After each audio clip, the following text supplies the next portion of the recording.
my name is Emily Haller. I am a registered dietitian with the Division of Gastroenterology at Michigan Medicine. I'm Kayla. I'm a Crohn's patient and also a student at the School of Public Health. And we are here at Kroger today to provide you with some tips and tricks for how to best shop with IBD. Sometimes grocery shopping can be confusing or overwhelming. I find that making a grocery shopping list is key to staying organized and making sure that you get all of the foods that you had planned to get to make your meals for the week. Kayla, do you use a grocery shopping list? Yeah, I do. I'm not as organized as you though, so I just keep one on my phone. I never don't have my phone on me, so I just do it on there. Nice. And so there are some great apps that you can get for free for your phone that can help you keep a running tab. You can share them with people in your house, which is pretty neat. Awesome. Let's get started. Starting off your grocery shopping in the produce area is ideal because this is where the most nutrient-dense foods are located, all of the fruits and vegetables. Here you're going to get tons of antioxidants, vitamins, and minerals. When navigating the produce area, I would recommend shopping for things that are in season and or focusing on different colors of produce. Kayla, when you're grocery shopping, what are some of the things that you gravitate towards? Yeah, so since I'm a student, I really like to focus on whatever's on sale, obviously, but I focus on getting a lot of different colors in my cart. I think that's pretty easy to remember when I enter the store. I also like filling up my cart with fruits and veggies first because that way I don't have as much room for the less healthier foods when I get to the middle of the store. Some things I really gravitate toward are seedless cucumbers. They're small and easy to prep. I just cut them in half and then cut them into little strips, and I put them into plastic baggies and put them in my fridge. That way they're easy to grab for lunch or after work, before a workout maybe. Another option that I really like, and this is kind of my go-to veggie meal, is this baby spring mix, and I just cube up an avocado, put that on top, get some healthy fats, right? Absolutely. Put a little olive oil and some salt. It's a really easy treat and it's delicious. It's definitely my go-to. What about fruits? Should I get some fruits as well? Absolutely. So some good grab and go fruits. One include bananas, or citrus is another great fruit that we can grab today. And whole fruits and vegetables are going to be the most cost-effective or cheaper options. However, if you're pressed for time and you feel like you're lacking on fruits just because you don't have the time to cut and wash them, buying things that are already prepackaged is a great option. Another thing that you can find in the produce area that is a healthy option is hummus. I love hummus. This pairs very well with pita bread as well as different fruits and vegetables. Yeah, we have some mini carrots here as well. Mini carrots and hummus, for some people it might sound like a weird combination, but it's really good, super easy. Hummus has some protein, so I feel like I'm getting some veggies and some protein, which is super nice. My personal favorite is pretzel crisps. Just little crackers that are made of pretzels. Dip them in the hummus. It's super fast and easy and really yummy. Juices can be great for people who have strictures. They're a great way to get in fruits and vegetables without the fiber. They're also handy when we're in an active flare and we're looking for ways to up calories and or get, again, some more fruits and vegetables. Yeah, I mean, although I don't have a stricture and I'm not currently in a flare, thankfully, I do love juices like this because I feel like I'm getting something healthy in my body without having to chow down on a full salad, which can sometimes irritate my stomach. This one has a lot of different awesome vegetables and fruits, and it's really yummy. It's a great snack for in the middle of my workday, so I really enjoy that. Nice. So when looking to buy juices, we're looking for juices that are 100% juice. We're looking to avoid juices that have added sugars and or high fructose corn syrup. Another good option, and that's also convenient, is buying fruit in natural juices or with no sugar added. These are a little bit lower in fiber and can be easier to digest. And I love how you don't have to cut that up. It's already in a cup, which is super convenient for me because I'm a student. Absolutely. So now we're going to talk about grains, starting up with some pasta.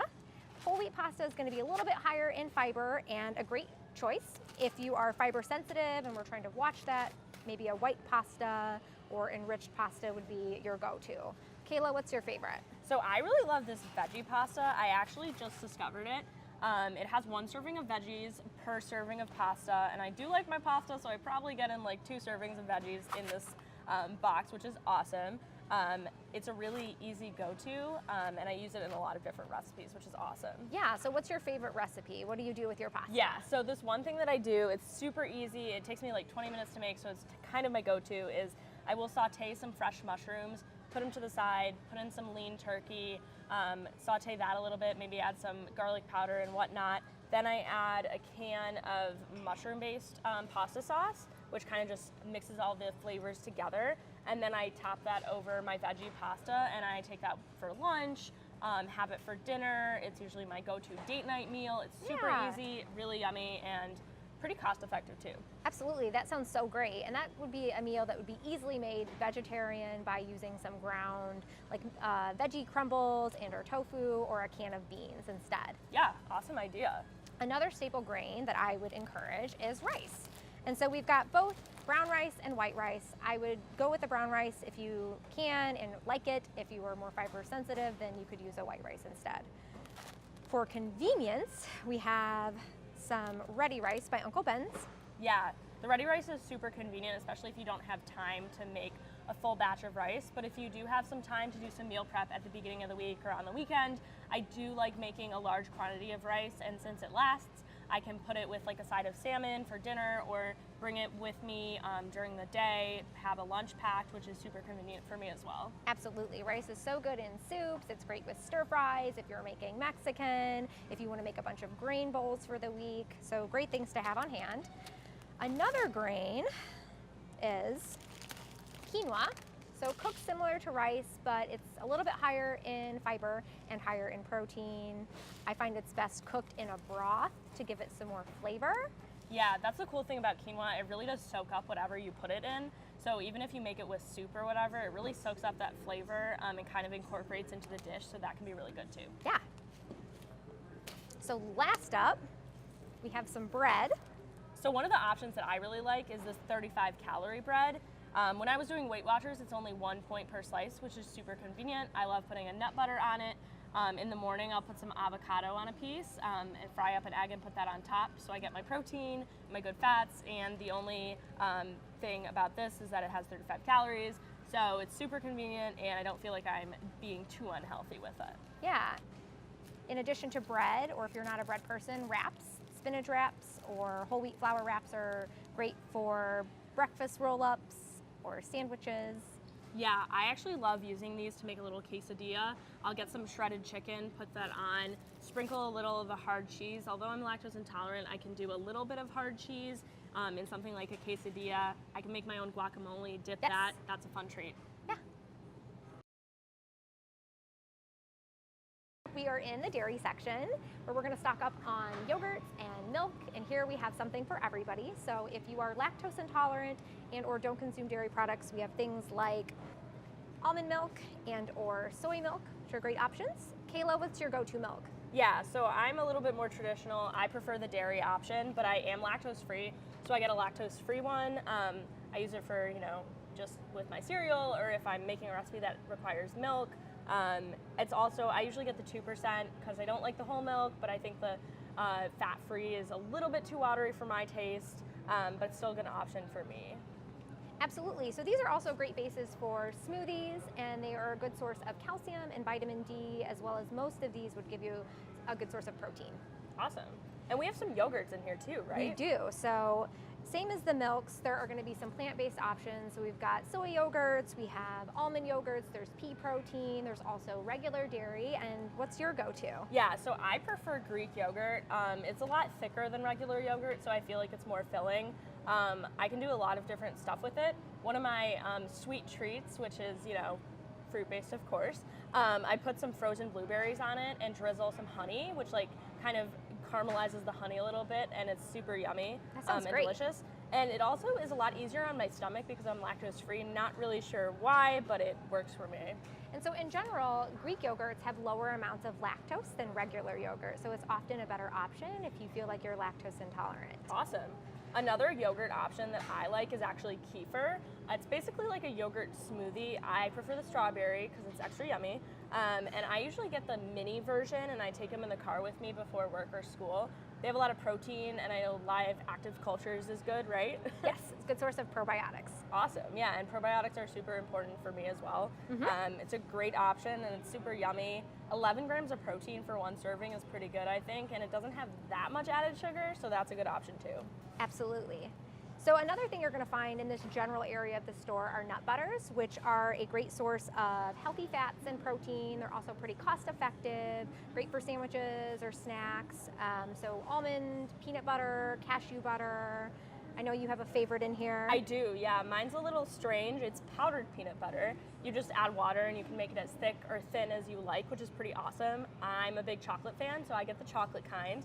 And this you can do a lot of different stuff with. I've sprinkled some in yogurt before to give it a little extra flavor. I also mix it up and spread it on a banana. It's super yummy. And it has 85% less fat, which I hear is good for some people. Yeah, so if you're having a hard time tolerating fat, or maybe if you're in a flare and you just feel like certain things are bothering you, the powdered peanut butters can be a good option for that. Yeah, awesome. It's definitely a go-to for me. I really enjoy it. Awesome. In the freezer section, I recommend stocking up on lots of frozen fruits and vegetables. These are very convenient. They're already washed and chopped and ready for you to use, which is time-saving. They are just as nutritious as fresh fruits and vegetables, so don't let that scare you off. Kayla, what are some of your go-tos? Yeah, so I personally really love broccoli. It's a lot easier to prepare than the fresh stuff, which is nice. I don't like the stem, so I go for the broccoli florets. This one's actually even steamable, so I don't even need to take out a new bowl. I can just put this straight in the microwave, which is super convenient. Yeah, and great, again, to take on the go or to pack in your lunch. Steamable edamame is a favorite. Really good source of protein, quick and easy. Some other frozen items that you might find in this area are frozen spiralized veggies now. And you can use these in place of pasta for some dishes. Great way to up your vegetable intake. Cauliflower rice is quite trendy these days. Yeah, I think I saw that on Instagram one time. Yeah, so these might be some things you would want to experiment with. There's some other stuff we can get in the frozen aisle too. That aren't vegetables, but not quite frozen meals. One thing I like is the Morningstar chick patties. They're vegetarian, they're high in protein, which I like. A quick snack that I do, since it's 9 grams of protein, I put a little guacamole on top that I make myself, and then it's like a nice little snack midday, and even though I'm not vegetarian, it's still pretty yummy. Yeah, so there's tons of products out like this now that are plant-based, so if you're not eating meat or you're trying to reduce your meat consumption, these would be some good options to try out. Yeah, awesome. So now that we're in the fruits and veggies aisle, we should probably talk about the fruits too. Yes. So frozen fruit is fantastic for smoothies. You don't have to worry about it spoiling. It's always there. You can have it on hand. What do you like to do with your frozen fruit? Yeah, What's your so go-to? I love putting frozen fruit on some yogurt. Sprinkling some granola on top is a sweet treat, as well as just like putting them in recipes. Like if I'm feeling extra delicious and want to make some like pancakes with fruit inside. Absolutely. So I would recommend, if you're buying fruit for smoothies, don't buy the pre-made smoothie packages. These usually have a ton of extra additives and added sugar. The better and actually more cheaper option is to buy the frozen fruit bags, make it yourself, add a milk of your choice, peanut butter, oats, PB2 powder, some of the things that we have gone over today. That's the better choice. Yeah, it sounds delicious. And so kind of last but not least, we all love sweets and we all know that there's ice cream available, but we wanted to highlight maybe some more nutritious choices or some things that we enjoy. Not that there's anything wrong with ice cream, but an all fruit bar might be a nice option. Outshine is really nice. They don't have any high fructose corn syrup. Yeah, I love these, especially if I'm not feeling really great and I don't want to actually eat solid food. Sucking on these is good, and it does have like some calories in them, so if I'm worried about that, that's super convenient, and they're super yummy too. Yeah. And then we have another treat that we both are a fan of. These are my personal favorite. They're chocolate-covered bananas. They're so delicious, and I feel like I'm getting a serving of fruit, which is good, but I still get that sweet chocolate treat, which is super yummy as well. Thank you guys for shopping with us today at Kroger. I hope you enjoyed some of our tips and tricks for shopping with IBD.